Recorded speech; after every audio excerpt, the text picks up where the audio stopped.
जय श्री राम। दोस्तों, कैसे हैं आप लोग?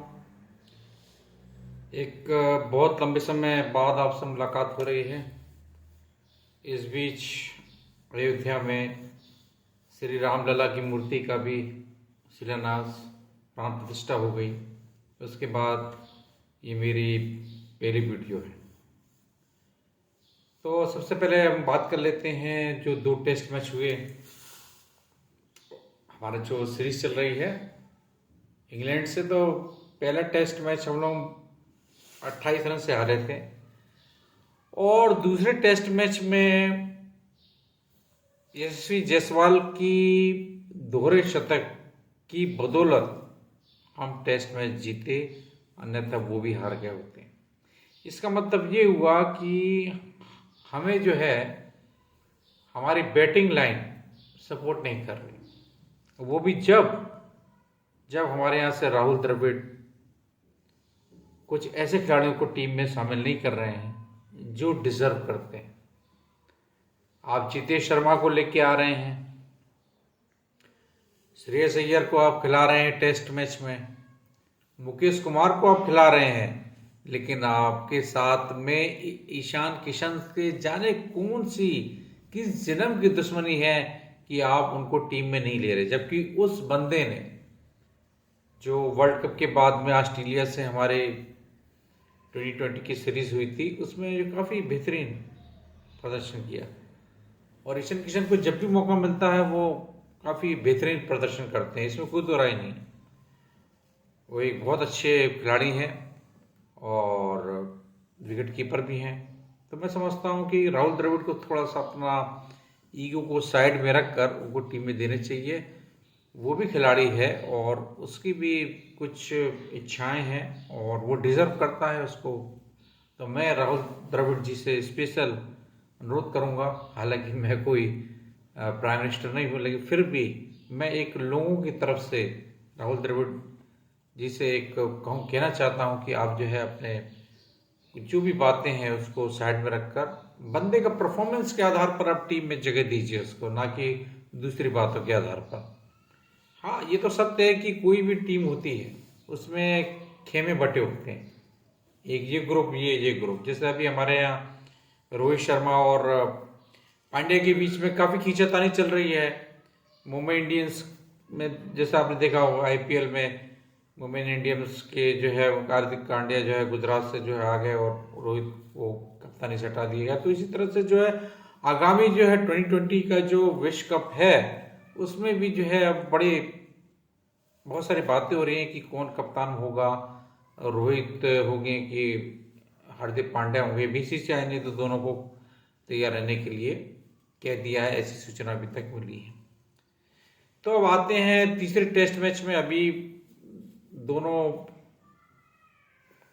दोनों मतलब इंग्लैंड ने और भारत ने एक एक टेस्ट मैच जीत की श्रृंखला अभी एक एक पे बराबर है। लेकिन अब जो तीसरा टेस्ट मैच है जो कि राजकोट में खेला जाएगा उसमें ये डिसाइड होगा कि कौन सी टीम ये श्रृंखला जीतती है वाकई में सही मायनों में। अभी बहुत से खिलाड़ियों की प्रॉब्लम चल रही है। श्रेयस अय्यर की भी बैकबोन की प्रॉब्लम है, हैमस्ट्रिंग की प्रॉब्लम जडेजा को थी तो शायद वो वापसी कर सकते हैं। मुकेश कुमार उतना अच्छा प्रदर्शन नहीं कर पाए सेकंड टेस्ट मैच में, तो उनको भी हटाना है। सिराज को लेके आएंगे शायद उनकी जगह पे, कुलदीप को आप हटा नहीं सकते। अक्षर पटेल के बारे में जरूर सोच सकते हैं आप, उसी प्रकार से अश्विन को भी आप नहीं सोच सकते हटाने का, क्योंकि वो बंदे ने जो है काफ़ी परफॉर्म किया। तो मतलब 3-4 स्पिनर्स के साथ में अगर आप जाते हैं राजकोट के टेस्ट मैच में तो वो काफ़ी अच्छा होगा। लेकिन समस्या उसी बात की है कि हमारा अगर शुरू के 4-5 बैट्समैन अगर नहीं चलते, सेकेंड टेस्ट मैच में जीतने का एक बहुत बड़ा फैक्टर जो जायसवाल साहब के जो दोहरा शतक था। तो ऐसे कोई कौन से खिलाड़ी ऐसे निकल के आते हैं, ऐसे खिलाड़ी अगर कोई निकल के आते हैं तो फिर कोई बात ही नहीं है। लेकिन समस्या उसी बात की हो जाती है कि खिलाड़ी जो है चलते नहीं हैं। जो जिन खिलाड़ियों को, जैसे गिल साहब बहुत लंबे समय बाद चले, शतक बनाया काफ़ी, अब देखते हैं अब। लेकिन आप गारंटी नहीं दे सकते कि भाई अब थर्ड टेस्ट मैच में भी रोहित का भी यही हिसाब किताब है, कब आउट हो या मालूम नहीं। तो हमको ऐसा खिलाड़ी चाहिए जो कि टिक के खेले। चेतेश्वर पुजारा को आप नहीं देते, ठीक है, उसका भी एक बार फॉर्म जब खराब हुआ था तभी वो टीम से हटे थे। कि ऐसे कोई आप लोग हटाते हैं तो उसके पीछे भी रीज़न होता है, हम समझते हैं इस बात को, लेकिन उनको वो वेट कर रहा है बंदा, उसको देना चाहिए। जब वो भी जब आपके पास में खिलाड़ी चोटिल हैं, कोहली साहब जो है अपनी फैमिली को इम्पोर्टेंस दे रहे हैं। पहले बोला उन्होंने कि साहब 2 टेस्ट मैच के लेवल अवेलेबल नहीं हो पाएंगे, फिर जो है अभी खबरें आ रही हैं कि साहब वो पूरे टेस्ट मैच के लेवल अवेलेबल नहीं हो पाएंगे। शायद उनकी वाइफ प्रेग्नेंट है, राम जाने। तो मैंने ऐसा पहले भी देखा है कई बार, कई ऐसे खिलाड़ी हैं जिनकी वाइफ प्रेग्नेंट होती है, तो वो जब डिलीवरी के आसपास जो है वो 1-2 दिन पहले निकल जाते हैं, छुट्टी उनको बीसीसीआई दे देती है। तो इसमें कोई दो ऐसी बात नहीं है। अभी राहुल जो कोहली साहब जो है बहुत पहले से जो है, बताइए, अब 2 टेस्ट मैच के दौरान वो नहीं रहे, अब तीसरे चौथे पांचवें भी नहीं रहेंगे, तो मुझे कुछ कुछ और बात लगती है।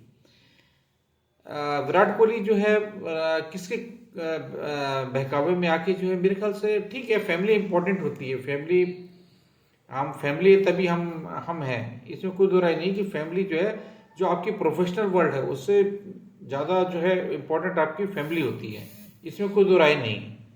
लेकिन जब ज़रूरत पड़े देश के लिए भी तो आपको काम आना चाहिए।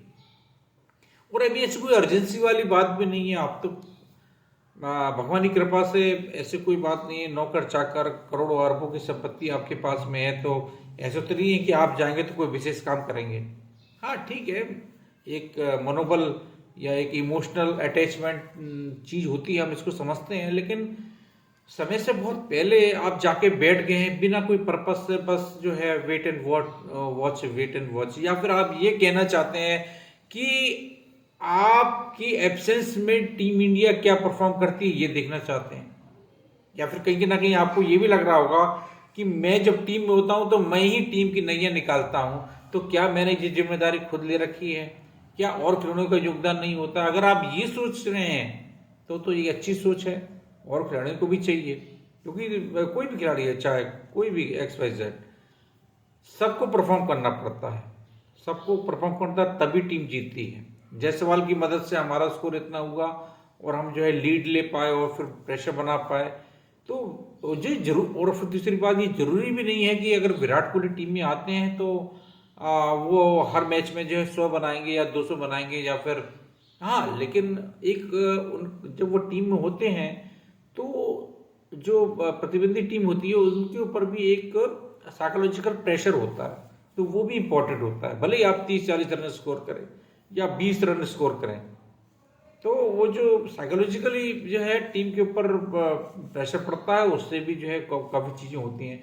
और फिर जब टीम में जो है कोहली जैसे खिलाड़ी होते हैं तो वो बहुत सारी चीज़ें जो है इनपुट्स, क्योंकि बहुत अनुभवी खिलाड़ी हैं और काफ़ी इंटेलिजेंट हैं, तो वो काफ़ी मनोबल भी बढ़ाते हैं और बहुत सारे बीच बीच में चीज़ें बताते हैं जिससे टीम को ही फायदा होता है। और एक बेहतरीन जो है क्षेत्र रक्षक भी हैं वो, अच्छी, मतलब पूरा जब जब तक मैदान में होते हैं तो पूरा अपना मोर देन 100% देने की कोशिश करते हैं, इसलिए जो है हमें काफ़ी लॉस है।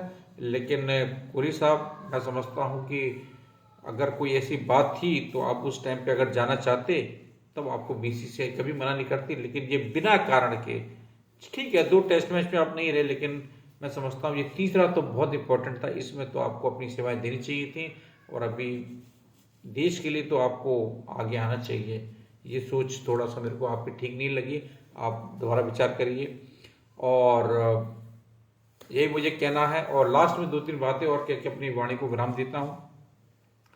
क्रिकेट क्या है, कैसे है, पहले टेस्ट मैच में क्या हुआ, दूसरे में क्या हुआ, वो आपको सबको मालूम है, स्कोर बोर्ड भी मालूम है। मैं 2-4 चीज़ें और कहना चाहता हूँ। पहली बात तो ये है कि हमारे अभी केवल बुमराह, हमारे देश में जो है बुमराह के ऊपर प्रेशर अब बढ़ रहा है, क्योंकि वो काफ़ी गजब की बॉलिंग कर रहे हैं, बेहतरीन लाइन लेंथ के साथ में। तो जब आप एक खिलाड़ी को, जैसे पाकिस्तान में भी हुआ, जो शाहीन शाह अफरीदी है, उनके ऊपर भी काफ़ी प्रेशर पड़ा, तो फिर इंजर्ड हो गए वो, तो फिर उससे क्या है कि फिर वो पैनापन नहीं रहता। तो ऐसे ही कि ऐसा ना हो कि बुमराह को अत्यधिक यूज़ करने से उनका जो है पैनापन कहीं चला ना जाए, इसलिए हमको ये चाहिए कि और भी खिलाड़ियों को तराशा जाए। सिराज हैं, मोहम्मद शमी को अभी तक पहले 2 टेस्टों में नहीं खिलाया गया, तीसरे क्यों नहीं खिलाया जा रहा, मेरे को ये समझ में नहीं आ रहा कि मोहम्मद शमी एक बेहतरीन बॉल करते हैं तो उनको क्यों नहीं लिया जाता। क्या मुकेश कुमार की जगह पे उनको नहीं रखा जा सकता था, जिन्होंने वर्ल्ड कप में कितने सारे विकेटें चटकाई। तो ये भी चीज़ें हैं जो बीसीसीआई और राहुल द्रविड़ को बैठ के सोचनी चाहिए कि अब अगर आप बुमराह को ज़्यादा यूज़ करेंगे या ज़्यादा उनका इस्तेमाल करेंगे तो फिर वो बैठ जाएंगे, फिर आपको फिर खाली हाथों होना पड़ेगा। तो इससे पहले आप विकल्प ढूंढें और खिलाड़ियों को लेके आएँ। और हमारे देश में बहुत सारे खिलाड़ी हैं जिनकी पेस काफ़ी अच्छी है, बहुत सारे खिलाड़ी हैं। तो मैं चाहूँगा कि इस तरफ भी ध्यान दिया जाए। और बैटिंग के ऊपर जो है पहले जैसे हमारी बैटिंग हुआ करती थी, मुझे बैटिंग में वो स्टेबिलिटी कहीं ना कहीं जो द्रविड़ साहब थे, राहुल द्रविड़, लक्ष्मण, ये जो स्टेबिलिटी दिया करते थे, वैसे जो है आज मुझे दिख नहीं रहे खिलाड़ी। कोई इक्का दुक्का को खिलाड़ी आ जाते हैं तो टीम का निकल जाते हैं। भारत में ही अगर भारत को संघर्ष करना पड़े बैटिंग में तो मैं समझता हूँ ये एक चिंता की बात है और उसके ऊपर जो है ध्यान देना चाहिए। क्योंकि अगर आप इंडिया में बैटिंग नहीं कर पा रहे, स्कोर नहीं बना पा रहे, पहले मेरे को याद आ रहा है कि हमारी जब विदेशी कोई टीम आज आया करती थी तो हम लोग जो है 400 रन 500 रन बनाया करते थे। आज मॉडर्न डे क्रिकेट में समझ सकता हूँ कि आज बहुत सारी चीज़ें जो है बदलाव आया है। फिर भी जो है आप जब अपने देश में आप खेल रहे हैं तो आपको होम एडवांटेज है तो उसका फ़ायदा आपको उठाना चाहिए। और कम से कम बैटिंग तो आपको एक अच्छा टोटल आपको पोस्ट करना चाहिए। और खिलाड़ियों के ऊपर भी ये जिम्मेदारी है कि उनको भी ये बात सोचनी चाहिए और थोड़ा टिक के क्रिकेट खेलना चाहिए। चलिए मिलते हैं राजकोट टेस्ट मैच के पहले दिन की समाप्ति पर, उसका हम लोग एनालिसिस करेंगे। तब तक अपना ध्यान रखिए। Bye bye.